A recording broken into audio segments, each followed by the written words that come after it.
Angolan Civil War, 1975 to 2002. A nation forged in proxy fire. This is Africa Wars and Battles Explained. Please subscribe, like, and share. It helps us reach more people. Thank you for the support. We talk about wars in the hope that men may learn to honorably avoid it. We begin from before Angola was Angola.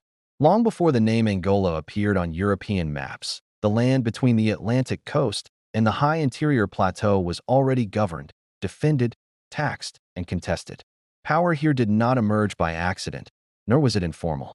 It was built deliberately, over centuries, through conquest, diplomacy, and war.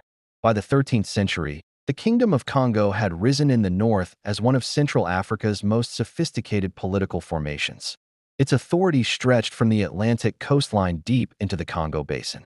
The king, the man of Congo, ruled through a layered system of provincial governors, tribute networks, and courts that enforced law and order.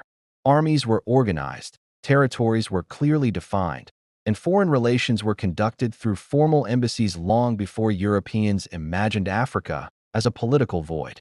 South of Congo, in the Central Highlands, the Kingdom of Ndongo emerged as a militarized state forged in constant rivalry with its neighbors. Ndongo's rulers commanded standing forces trained for territorial defense and expansion. Control over land was not symbolic. It was measured in tribute, agricultural output, and the ability to mobilize fighters quickly. Warfare here was not chaotic. It followed strategy, hierarchy, and political purpose. Further east, the Kingdom of Matamba functioned as both a military power and a commercial hub, controlling trade routes that linked the interior to the coast. Matamba's leadership demonstrated a sophisticated understanding of diplomacy, especially in balancing alliances and rivalries among neighboring states. Authority flowed through gender-inclusive political structures and centralized command, challenging later colonial stereotypes of African governance. These were not loose tribal communities. They were states, with borders, armies, taxation systems, and political legitimacy enforced by force when negotiation failed. When Portuguese ships arrived in 1482, they did not encounter political emptiness. They entered an already crowded arena of power. Early contact was marked less by conquest than by negotiation. Treaties with kings, conversion of elites to Christianity, military alliances against rival states, and selective trade agreements. Portuguese missionaries learned local languages. European weapons were exchanged for captives and influence. African rulers leveraged European presence to strengthen their own positions until the balance shifted. Over time, diplomacy hardened into dependency, and trade transformed into extraction. By the 17th century, the Atlantic slave trade had fused itself into the region's political economy.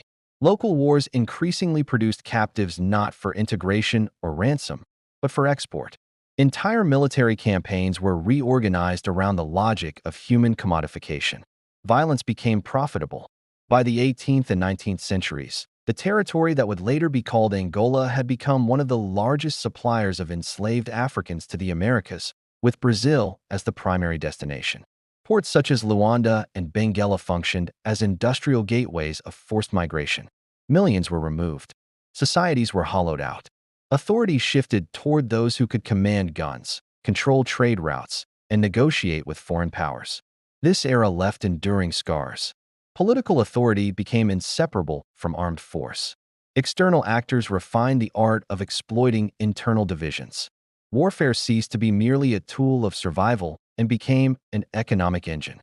By the time formal colonial rule hardened in the late 19th century, Angola was already a land where power was extracted, contested, and monetized through violence, a pattern that would resurface with devastating consequences in the wars of the 20th century. Angola did not enter modern history unformed. It entered it already wounded, already militarized, and already entangled in a global system that rewarded division over unity. Now let's talk about colonial Angola, the roots of armed nationalism, 1900 to 1960. By the dawn of the 20th century, Portuguese control over Angola was no longer experimental or coastal. It was total, intrusive, and extractive. Lisbon did not treat Angola as a trading partner or an overseas province in transition.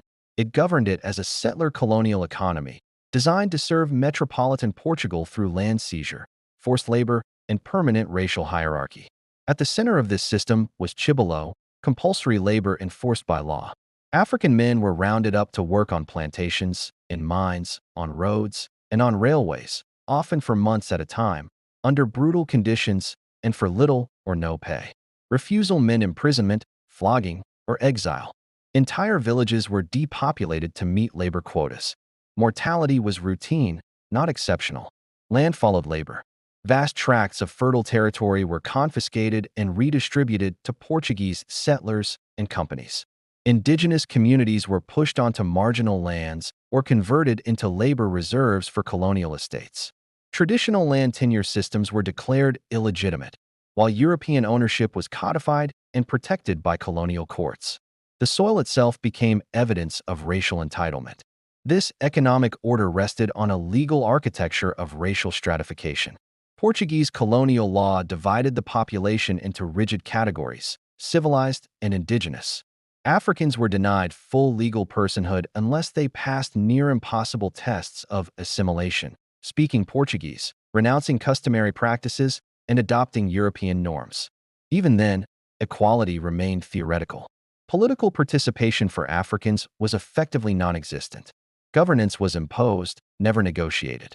While Britain and France, however reluctantly, began to accept the inevitability of decolonization after World War II, Portugal took the opposite path. Under Antonio Salazar's Estado Novo regime, Angola was declared an inseparable overseas province. Independence was not postponed, it was denied outright. Peaceful reform was blocked. Political organizing was criminalized. Newspapers were censored. Dissent was met with imprisonment or exile. This refusal to bend did not preserve stability. It radicalized resistance. By the 1950s, Angolan nationalism was no longer petitioning for reform. It was preparing for war. This led to the fragmented birth of armed movements. Armed nationalism in Angola did not emerge as a single front.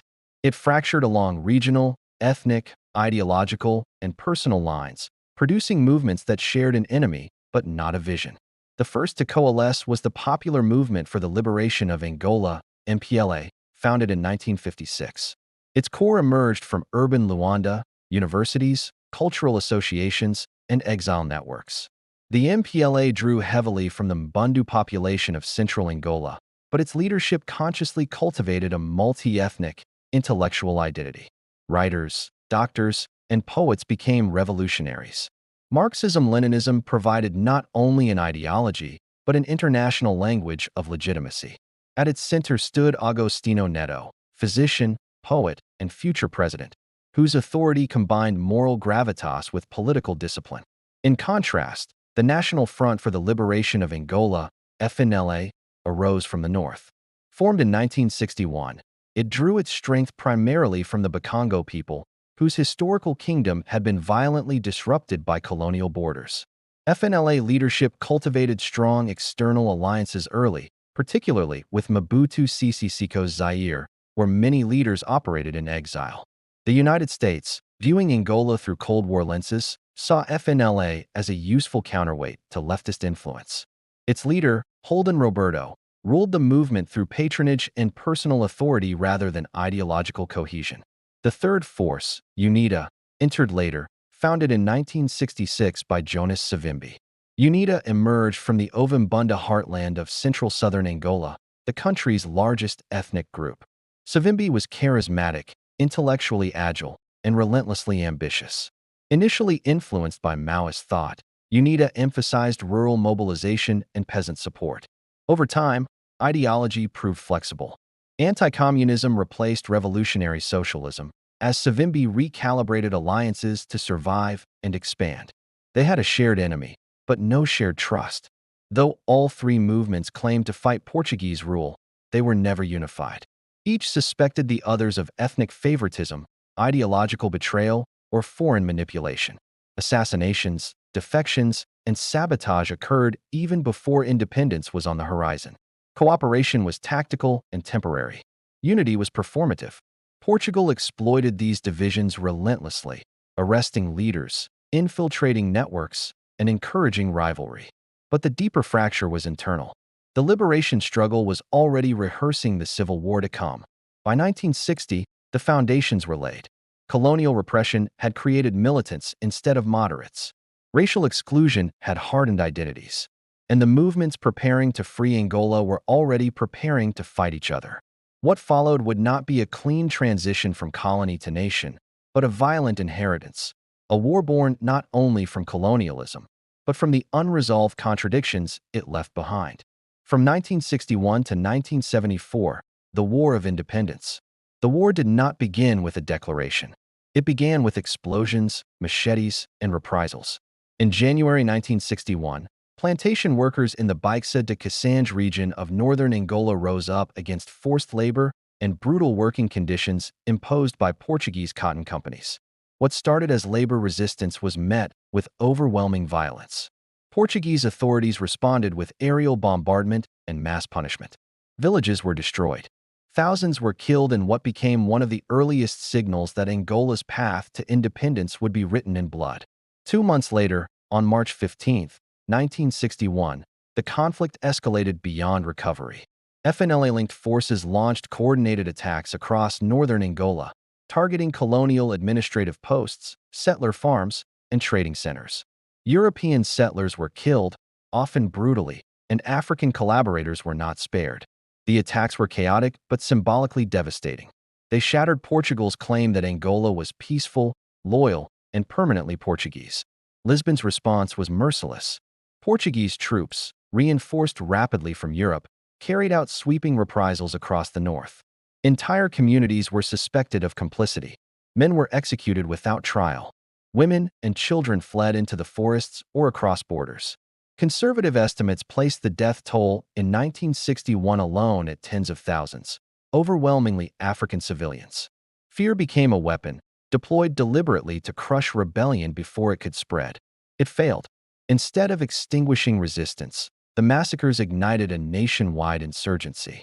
Throughout the 1960s, Angola transformed into a patchwork of guerrilla fronts. The MPLA, pushed out of urban centers by Portuguese security forces, reorganized in exile. From bases in the Republic of Congo and later Zambia, MPLA fighters infiltrated eastern and central Angola, establishing clandestine cells, political education units, and rural support networks. Their struggle was slow and methodical, blending ideology with survival. The FNLA, though weakened by internal divisions and heavy losses, continued operating from northern sanctuaries, relying heavily on external support. However, its inability to maintain discipline and popular legitimacy gradually eroded its influence inside Angola. By the mid-1960s, a third front opened. UNITA, under Jonas Savimbi, began operating deep in the rural interior, among Ovimbundu communities long neglected by both colonial infrastructure and nationalist leadership. UNITA emphasized mobility, local knowledge, and political indoctrination. Fighters moved lightly, lived among villagers, and framed the war as both national liberation and rural emancipation. The interior became a contested landscape of ambushes, sabotage, and counterinsurgency. Portugal responded with a massive militarization of the colony. By the late 1960s, Angola was saturated with tens of thousands of Portuguese troops, paratroopers, and special forces, strategic hamlets and forced resettlement camps, extensive intelligence and surveillance networks. Yet Angola was only one front. Simultaneously, Portugal was fighting 2 other wars of independence, in Mozambique against Frelimo, in Guinea-Bissau against PAGC, the most effective of the 3.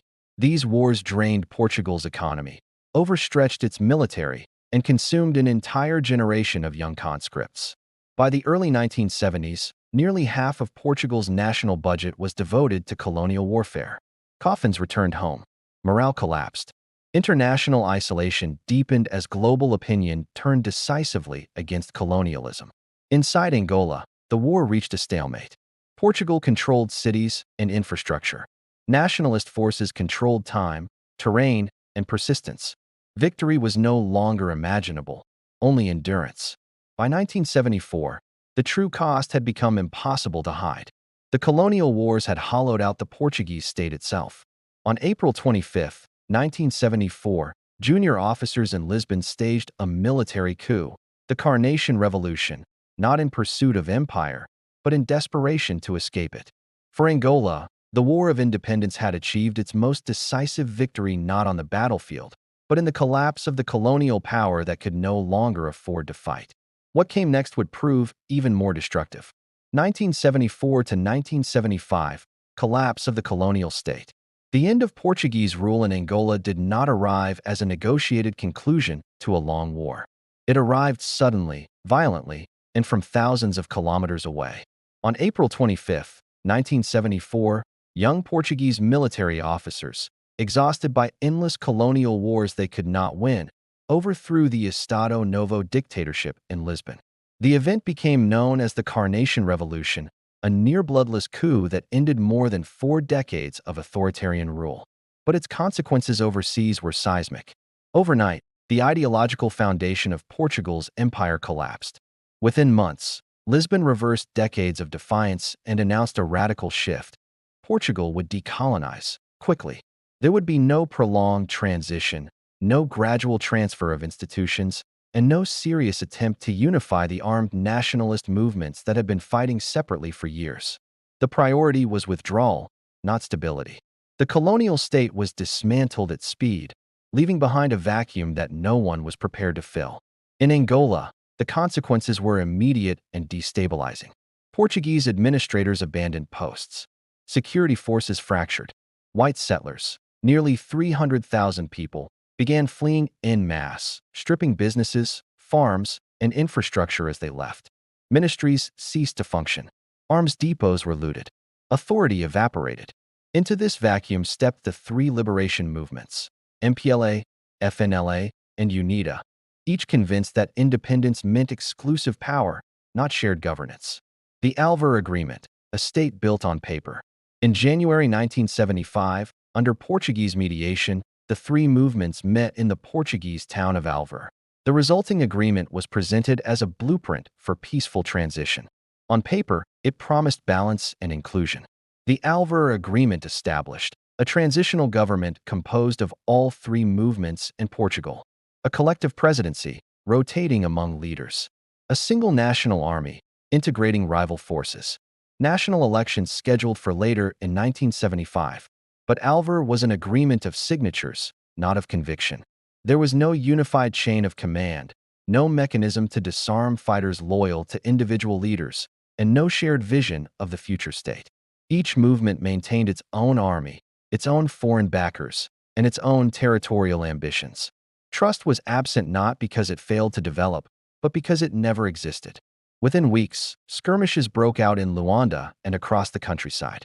Ministries were infiltrated by rival militias. Roadblocks appeared. Assassinations followed. The transitional government became a facade, unable to control events even in the capital. External powers move in. The collapse of internal cohesion invited external intervention. The Cold War was still active, and Angola had suddenly become strategic terrain. The United States moved to prevent a Marxist-led government from taking power. Zaire, under Mobutu Sese Seko, backed FNLA to secure influence and suppress revolutionary spillover. South Africa, fearing a hostile government on its northern border, began preparing military intervention. The Soviet Union assessed the MPLA as its most viable ideological ally. Cuba, acting both in solidarity and strategic alignment, prepared to deploy troops. These actors did not wait for Angolan institutions to stabilize. They acted preemptively, funneling weapons, advisors, and money to their preferred factions. The balance of power inside Angola shifted rapidly, not through elections, but through arms shipments. By mid-1975, the Alvar Agreement was effectively dead. The transitional government had collapsed in practice, if not yet in name. What remained was a race, not toward democracy, but toward military dominance before Independence Day. Portugal, eager to exit, did little to stop the descent. The colonial state, having lost both legitimacy and will, withdrew into irrelevance. Angola was about to become independent, without a state, without a unified army, and without peace. The war that followed would no longer be a struggle against colonial rule. It would be a struggle to decide who would inherit its ruins. 1975, the Civil War begins before independence. Angola's civil war did not wait for independence to begin. It ignited in advance of it, fueled by urgency, fear, and the understanding that whoever controlled Luanda on Independence Day would control the state itself. By mid-1975, the capital had become the central prize. Ministries, ports, radio stations, and diplomatic missions were concentrated there. Legitimacy would not be conferred by ballots or treaties, but by physical possession of the city. Each liberation movement understood this with clarity, and each moved accordingly. Street by street, Luanda fractured into zones of control. MPLA militias fortified neighborhoods, drawing on support from urban workers, intellectuals, and long-established networks. FNLA forces advanced from the north, confident that their proximity and external backing would give them the edge. UNITA, weaker in the capital but determined not to be sidelined, maneuvered politically while consolidating strength elsewhere. Gunfire replaced negotiation. The transition collapsed into open warfare, the internationalization of a local struggle. What unfolded next was not simply an Angolan conflict. It was the instant internationalization of a power vacuum, occurring at the height of the Cold War. United States, Operation IA feature. Washington viewed Angola not as a post-colonial society in crisis, but as a strategic contest zone. Under Operation IA feature, the United States covertly funneled millions of dollars, weapons, and logistical support to FNLA and UNITA. The objective was blunt: prevent the MPLA, with its Marxist orientation and Soviet ties, from establishing a government in Luanda. This was not public diplomacy. It was clandestine warfare, money routed through intermediaries, arms delivered via third countries, deniability preserved at all costs. Angola became another front where ideological containment mattered more than local stability. Zaire, Mobutu's northern shield. For Mobutu Sese Seko, the stakes were personal and immediate. His regime in Zaire shared a long border with Angola's north, historically tied to Bakongo communities. A hostile, leftist government in Luanda threatened not only regional influence but domestic security. Mobutu threw his weight behind the FNLA, allowing fighters to operate from Zairean territory, providing training camps, transport, and intelligence. FNLA offensives into northern Angola were launched with Zaire's logistical blessing. The goal was to shape Angola's future before it could threaten his own. South Africa, preemptive invasion. In October 1975, apartheid South Africa abandoned covert involvement and crossed the border openly. Armored columns advanced from Namibia into southern Angola, linking up with UNITA forces. Pretoria's objectives were strategic and existential. Prevent a Marxist government aligned with the Soviet bloc, deny regional support to Namibian independence movements, maintain the security buffer around apartheid South Africa. The invasion moved swiftly, capturing key towns and threatening a direct march on Luanda. For a brief moment, the military balance tilted sharply against the MPLA. Cuba, Operation Carlotta. The tipping point came in November 1975. Responding to urgent MPLA requests and Soviet logistical coordination, Cuba launched Operation Carlotta, airlifting troops across the Atlantic into Angola. What began as a limited deployment rapidly expanded. Within months, tens of thousands of Cuban soldiers were on Angolan soil. Over the course of the war, their numbers would exceed 50,000. Cuban forces were not symbolic advisors. They fought directly, manning artillery, flying combat missions, and engaging South African units. Their mission was explicit: defend the MPLA, secure Luanda, and ensure the survival of a socialist-aligned state in Africa. Soviet Union, arsenal without armies. The Soviet Union played a decisive but measured role. It supplied the MPLA with heavy weapons, armored vehicles, surface-to-air missiles, and military advisors. Yet Moscow avoided deploying large numbers of its own troops, preferring to operate through Cuban manpower while maintaining strategic distance. This division of labor allowed the USSR to shape the battlefield without triggering direct superpower confrontation. A war before a flag. As Independence Day approached, Angola had already become a proxy battlefield, its future decided not by constitutional order but by troop movements and foreign calculations. When November 11, 1975 arrived, Angola declared independence in the midst of war. The MPLA, secured in Luanda with Cuban and Soviet backing, proclaimed the new state. FNLA and UNITA declared rival authorities elsewhere. The flag was raised. The fighting did not stop. The Angolan Civil War had begun before the nation itself had fully come into being. Then came November 11th, 1975, Independence Day. Independence in Angola arrived without celebration, without unity, and without peace. It came at midnight, under the sound of artillery rather than applause. As November 11th, 1975 approached, Portugal completed its withdrawal with clinical detachment.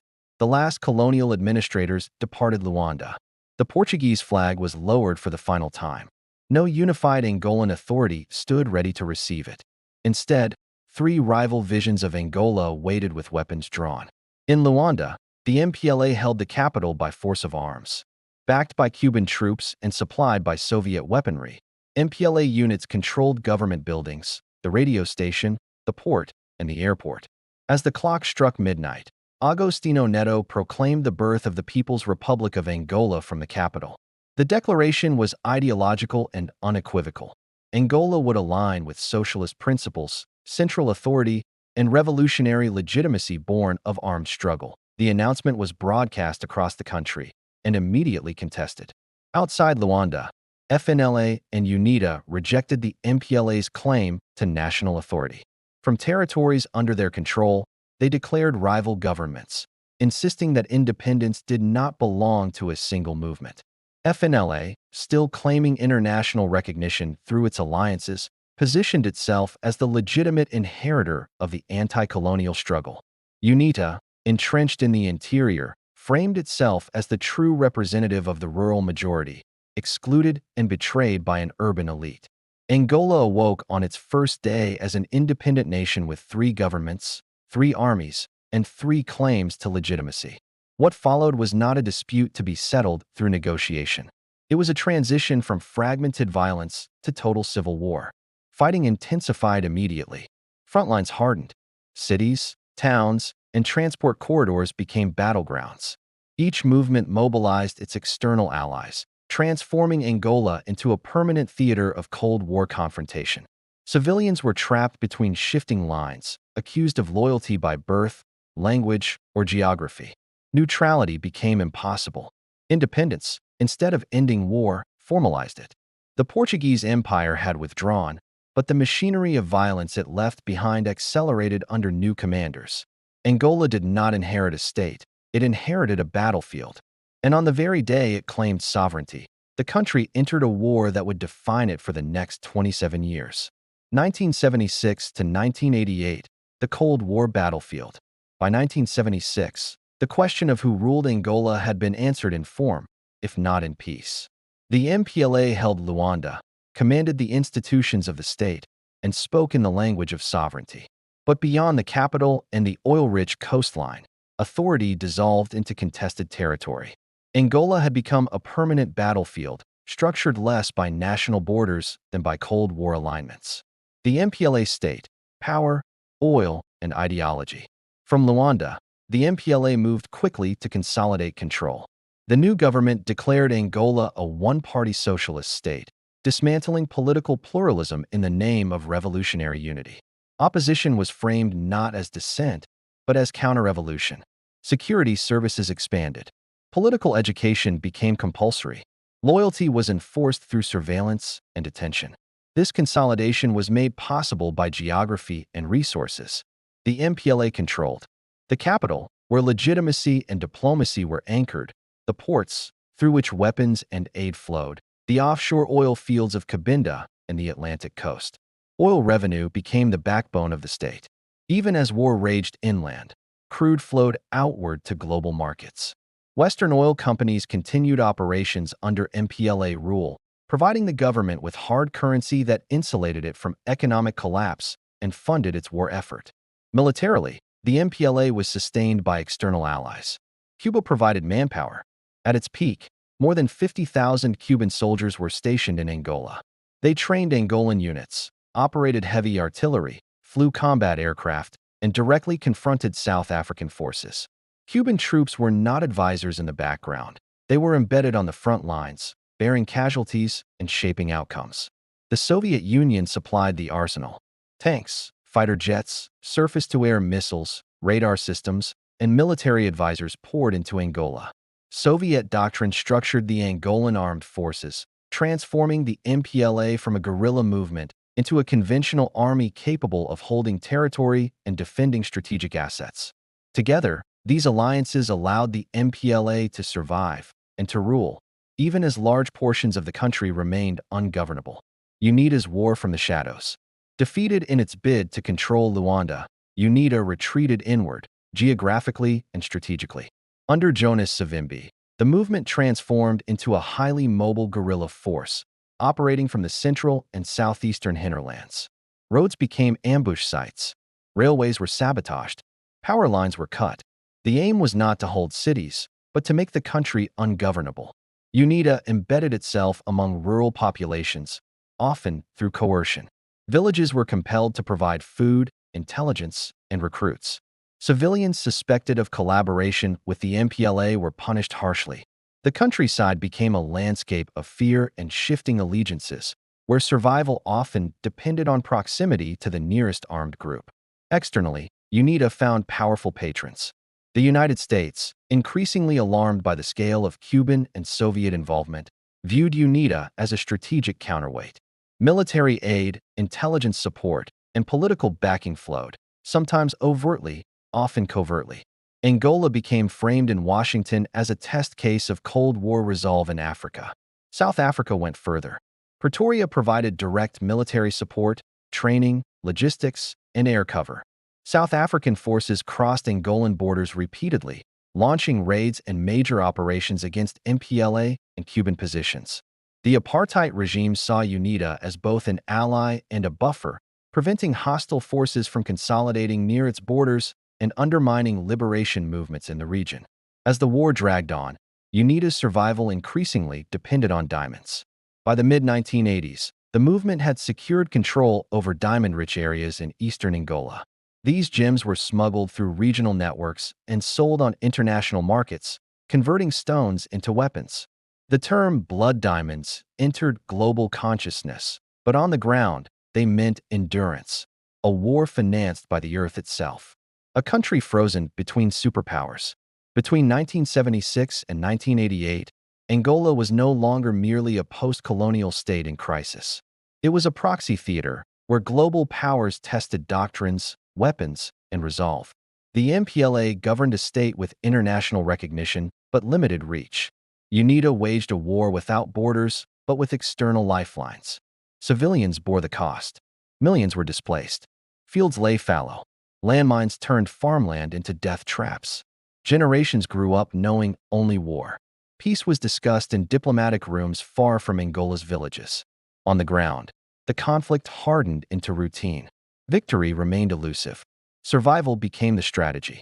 Angola was independent in name, but during these years, it lived as a country suspended, locked between ideology, resources, and the ambitions of powers far beyond its control. Major military escalations. The Angolan Civil War did not progress evenly. It surged in waves, periods of relative containment followed by explosive escalations that reshaped the balance of power. These moments were not just military turning points.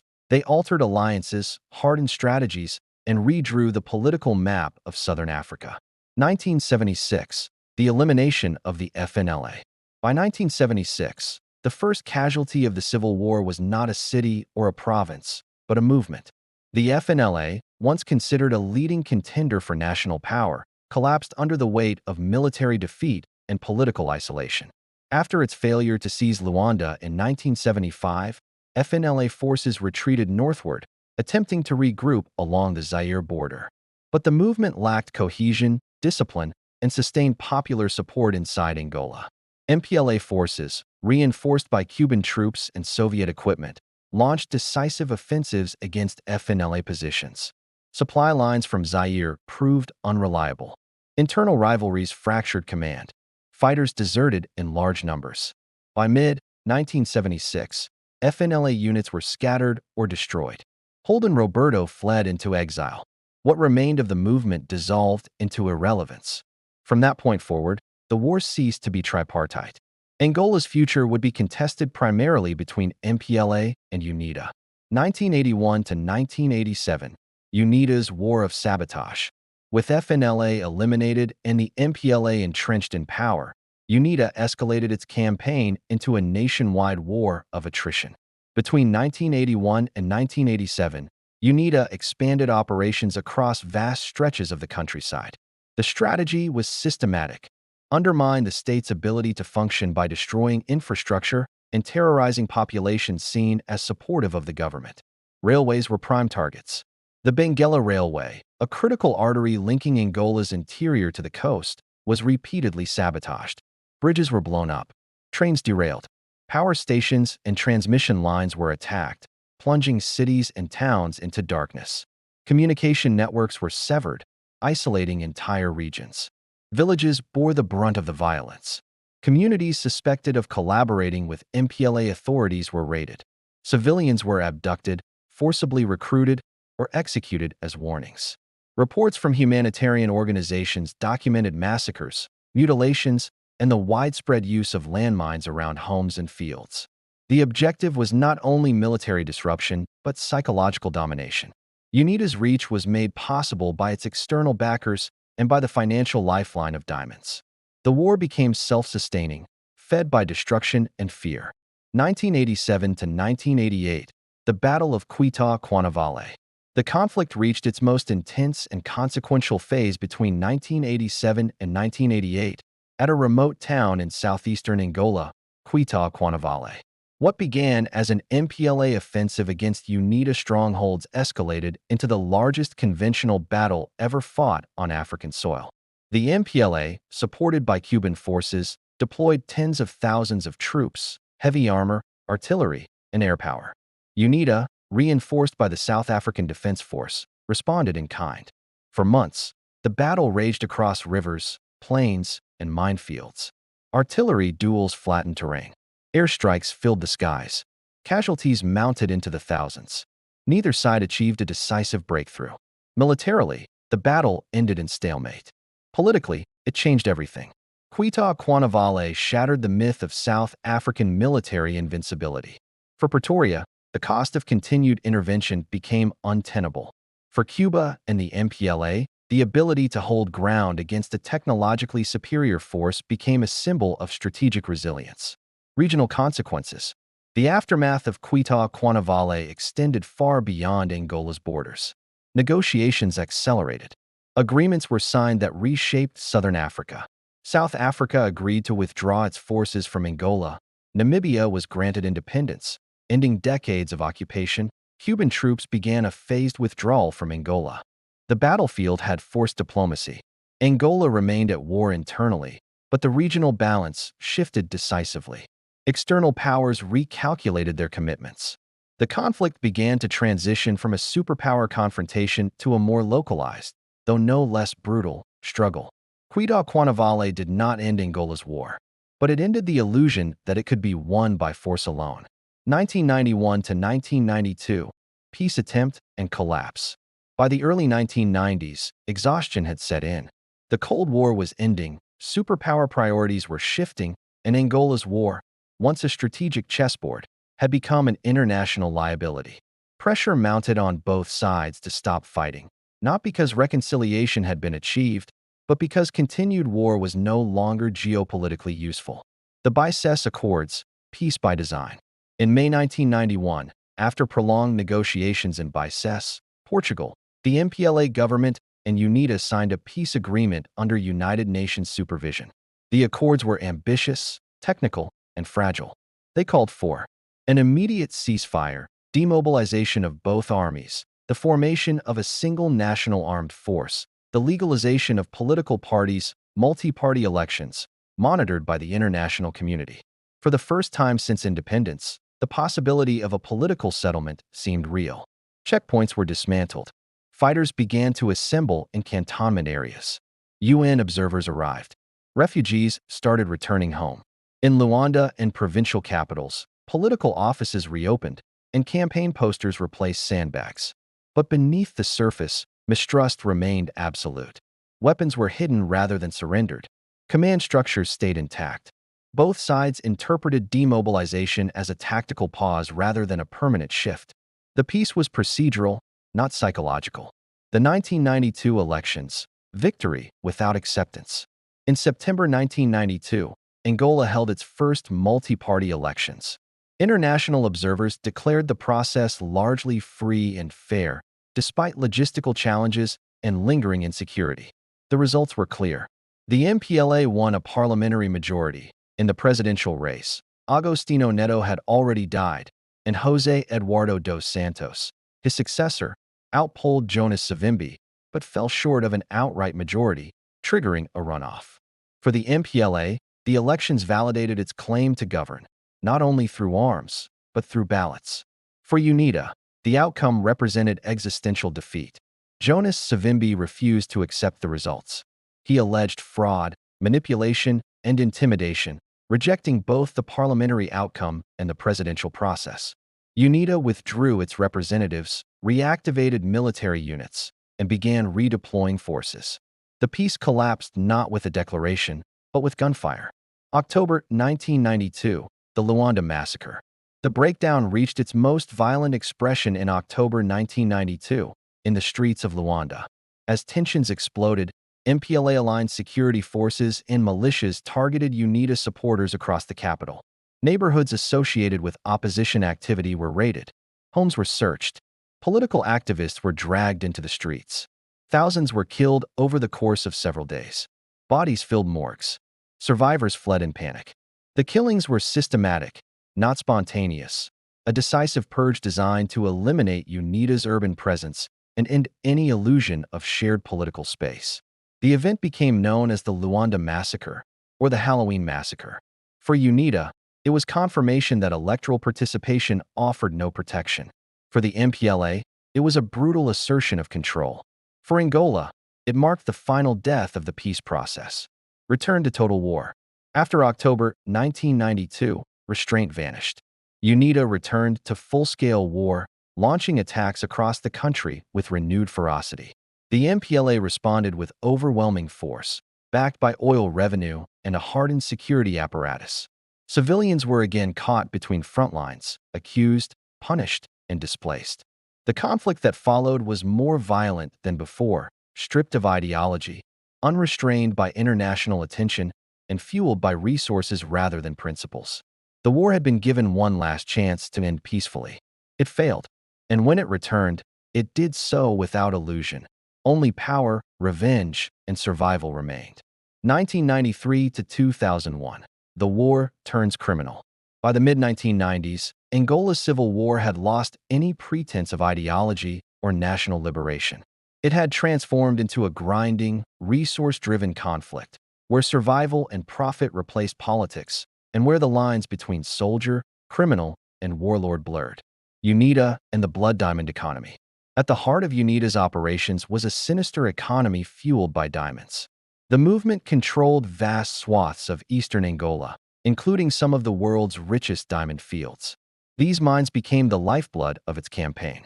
The diamonds were mined under brutal conditions, often by forced labor, including child conscripts, and smuggled out through clandestine networks spanning Zaire, later DRC, Namibia, and Europe. They became globally infamous as blood diamonds, traded in exchange for weapons, ammunition, and funds to sustain military operations. Attempts by the international community to curtail the trade through sanctions were largely ineffective. Enforcement was weak, borders porous, and demand high. UNITA's leaders, including Jonas Savimbi, leveraged diamonds not merely as currency, but as a strategic tool, a way to prolong war indefinitely, manipulate foreign powers, and maintain personal power. MPLA and the militarized petrostate. On the other side, the MPLA government consolidated its control over Angola's offshore oil fields, turning petroleum into a strategic weapon. Western oil companies continued operations, paying royalties and taxes that fed the MPLA war machine. Oil revenues funded an expanded military, advanced weaponry, and an intelligence apparatus capable of tracking and suppressing opposition. The state became fully militarized, its bureaucracy and economy subordinated to survival. Every budget, every deployment, and every infrastructure project was entangled with war objectives. Angola had become a petrostate at arms, where oil sustained a government in perpetual conflict. The human toll. For civilians, the war of the 1990s was unrelenting and indiscriminate. Entire regions were depopulated. Villages were looted, burned, or occupied by armed groups. Massacres became routine.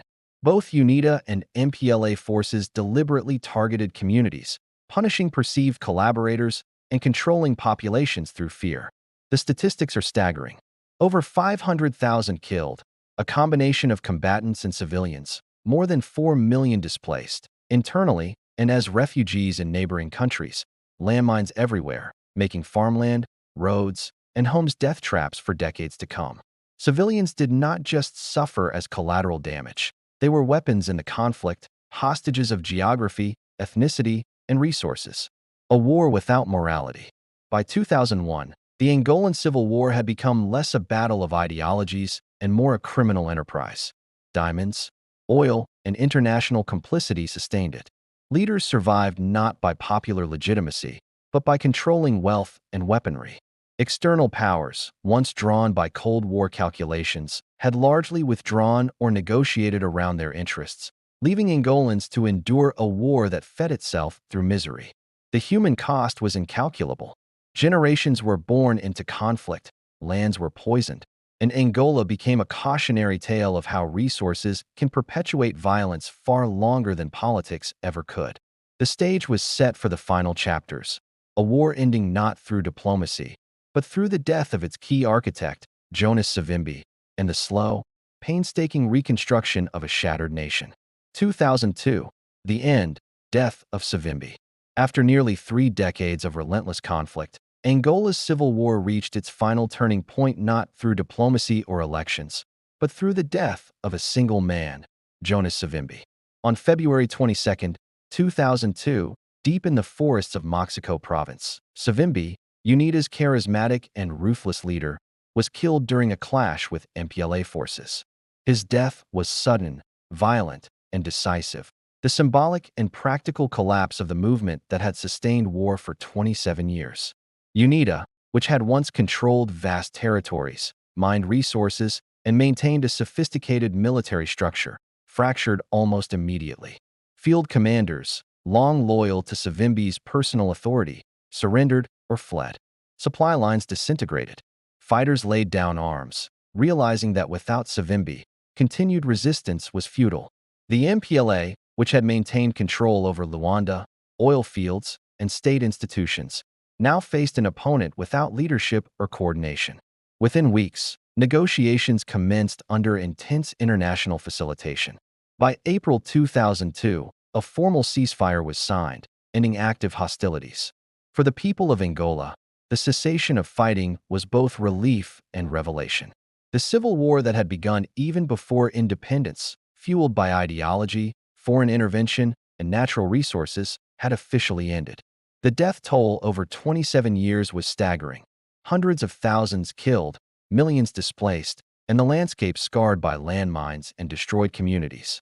Yet, with Savimbi gone, Angola could at last begin the slow process of rebuilding the state, reintegrating former combatants, and reconciling a fractured society. The war had been driven by men, money, and ideology. Its end came in the forest, with a single bullet that silenced the last architect of prolonged violence. Angola entered the 21st century as a nation free from colonial rule and civil war, but bearing the deep scars of a conflict that had defined generations. Aftermath: what the war really produced. When the guns fell silent in 2002, Angola did not emerge as a healed nation. It emerged as a country shaped by war, wealth, and entrenched power structures, a nation forged in violence and sustained by resources rather than consensus. The MPLA, victorious after decades of struggle and survival, cemented its position as the ruling party. What had begun as a liberation movement became a state apparatus, extending its influence across government, military, and economy. Leadership once rooted in revolutionary legitimacy now relied on bureaucratic control, patronage, and political continuity. Agostinho Neto's heirs and successors became the architects of a centralized state, controlling not only institutions but the narrative of independence and civil war. Angola's natural wealth, particularly offshore oil, promised prosperity. Oil revenues flowed into the capital, funding infrastructure projects, military modernization, and international diplomacy. Luanda grew into a city of skyscrapers, luxury apartments, and flashy development projects, a gleaming facade of post-war reconstruction. But wealth was concentrated. Vast swaths of the population, especially in rural areas, remained marginalized and impoverished. The gap between the elite and the majority was stark, a structural inequality forged and deepened by decades of conflict.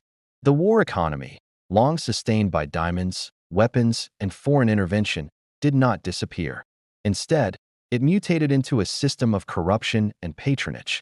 Former military commanders, government ministers, and political insiders leveraged wartime networks to control contracts, licenses, and resource extraction.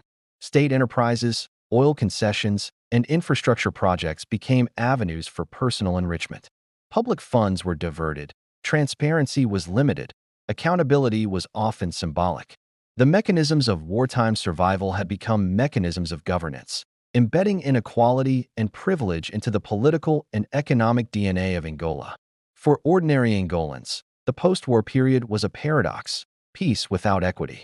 Civilians were no longer targets of bullets and bombs, but the legacies of war, landmines, displacement, and fractured communities continued to shape daily life.